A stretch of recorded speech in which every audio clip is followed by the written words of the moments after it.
Salam sejahtera dan selamat datang semua. Terima kasih kerana masih lagi setia bersama-sama kami, dan kepada yang baru sahaja menyinggah, selamat datang dan jangan lupa untuk subscribe jika Anda rasa konten kami menarik untuk Anda. Isu yang akan kita kupas pada video kali ini, KDM dan PRN17, Perjuangan Transformasi Politik Sabah. Parti Kesejahteraan Demokratik Masyarakat atau KDM semakin giat memperkukuh kedudukannya menjelang pilihan raya negeri ke-17 di Sabah. Walaupun presidennya Datuk Peter Anthony menghadapi cabaran besar dalam bentuk kes mahkamah, semangat parti itu tidak pernah goyah. Malahan, KDM terus melangkah ke hadapan dengan misi jelas untuk membawa perubahan kepada lanskap politik negeri dengan tekad untuk bertanding di 43 kerusi Dewan Undangan Negeri. Peter kini menunggu keputusan rayuan akhir berhubung hukuman penjara 3 tahun dan denda RM50,000 yang dijadwalkan pada 9 Januari depan. Keputusan itu mungkin menentukan masa depannya dalam arena politik, termasuk peluangnya mempertahankan kerusi Dun Melalap yang dimenanginya pada PRN 16. Namun, beliau tetap optimis. Menurut Peter, walau apapun hasil keputusan mahkamah, persiapan parti akan diteruskan. Jika beliau tidak dapat bertanding, KDM sudah mengenal pasti calon lain untuk mengambil tempatnya. Semangat ini jelas dipamerkan semasa pelancaran jentera PRN17 KDM bagi Dun Kemabong di Tenom baru-baru ini, di mana beliau menegaskan bahawa keputusan mahkamah tidak akan melemahkan persiapan parti untuk PRN17. Dalam usaha menarik perhatian rakyat, KDM memperkenalkan manifesto yang dianggap unik dan menyentuh isu-isu kebajikan rakyat Sabah. Antara yang paling menonjol ialah tawaran insentif RM300 sebulan kepada graduan Sabah yang baru menamatkan pengajian di institusi pengajian tinggi, awam atau swasta.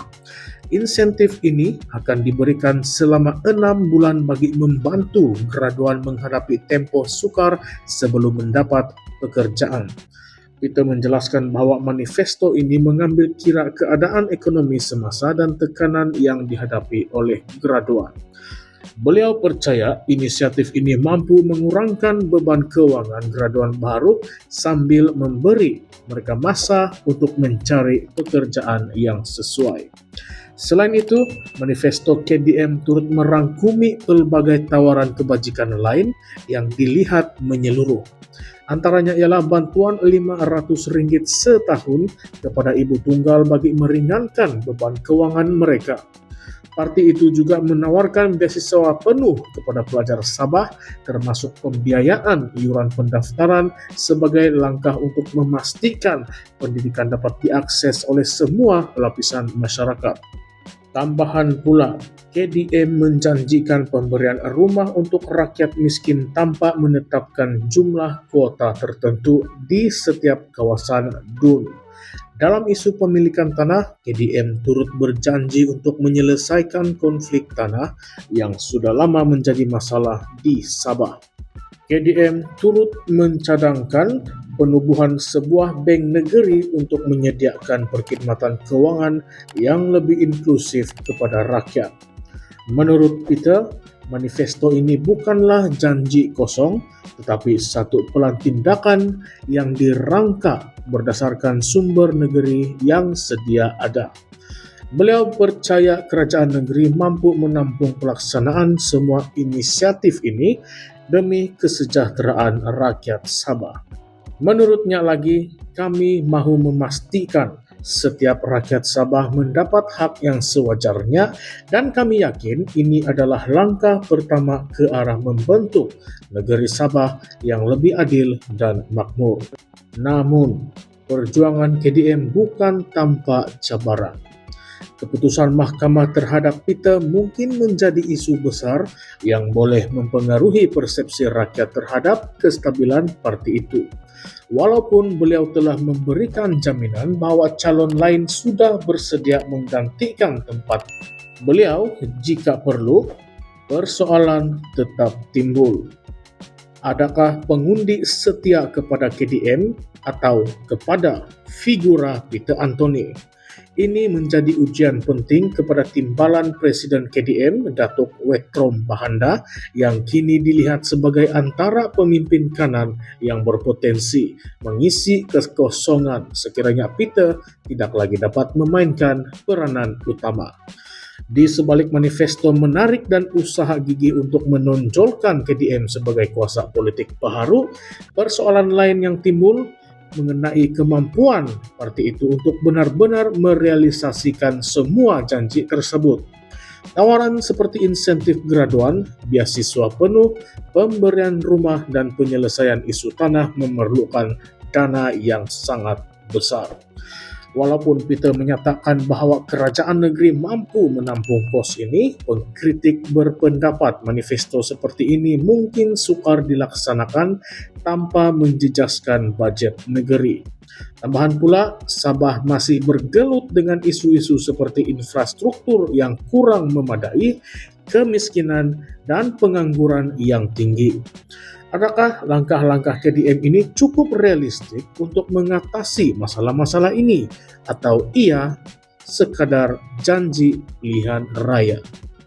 Isu lebih besar yang perlu diberi perhatian ialah keberanian KDM untuk bertanding secara solo dalam PRN 17 nanti.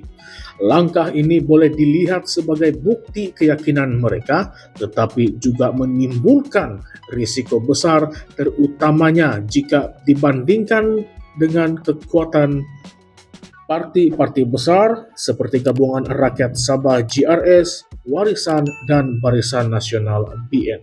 Dalam suasana politik Sabah yang kompleks di mana gabungan parti sering menjadi kunci kepada kemenangan, adakah KDM mampu bertahan dan memenangi cukup kerusi untuk benar-benar mengubah kerajaan negeri? Persoalan-persoalan ini membuka ruang kepada perbincangan lebih mendalam tentang masa depan politik Sabah dan hala tuju KDM. Walaupun manifesto mereka dilihat amat menarik, ia juga menimbulkan beberapa tanda tanya. Salah satu daripadanya, adakah rakyat Sabah bersedia memperjudikan masa depan mereka kepada parti yang masih dikira baru dan penuh dengan kontroversi? Atau adakah ini peluang terbaik untuk membawa perubahan besar kepada politik Sabah yang sering dikuasai oleh pemain-pemain politik tradisional? Isu-isu ini pasti akan menjadi bahan perbincangan hangat dalam kalangan rakyat Sabah menjelang PRN 17. Tambahan pula, cabaran peribadi yang dihadapi Peter Anthony mungkin akan menjadi penentu sejauh mana keyakinan rakyat terhadap kepimpinan KDM.